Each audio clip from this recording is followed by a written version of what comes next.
কারণ অকারণেই তারা রাস্তাঘাট, এই যে গতকালকে দেখবেন এই গ্রামীণ ফোনের হেড অফিস দেয়া 12টা পর্যন্ত বন্ধ করে রাখছে। এগুলি আপনারা মিডিয়া বলেন, এরা এই জিনিসগুলো আমাদেরও কিন্তু একটা ধৈর্যের সীমা থাকা দরকার। আমাদের কিন্তু ধৈর্যের সীমা কিন্তু শেষ করে দিচ্ছে তারা। তারপরে ধরেন আমরা যদি আবার কোনো সময় অ্যাকশনে যাই, সেই সময় আবার আপনারা বলেন পুলিশ এই আগের পুলিশের মতোই হয়ে গেছে।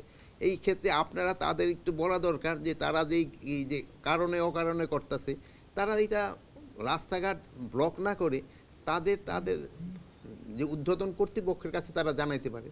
যেমন ছাত্রদের ক্ষেত্রে তারা তাদের ঊর্ধ্বতন কর্তৃপক্ষ জানাইতে পারে। তারপরে যদি তারা কোনো করতে চায়, তাদের স্কুলের মাঠ আছে, কলেজের মাঠ আছে, ওখানে তারা বলতে পারে। বাট জনগণের দুর্ভোগ সৃষ্টি করে যেন না করে এটা করবে। কিন্তু সবারই কিন্তু একটা ধৈর্য আছে, মানে এক সময় কিন্তু সবাই ধৈর্যের বাঁধও কিন্তু ভেঙে যায়।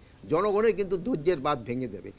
এই সময় দেখবেন যে জনগণের কিন্তু তাদের ক্ষেত্রে অন্য রকমের ব্যবস্থা নেওয়ার চেষ্টা করে।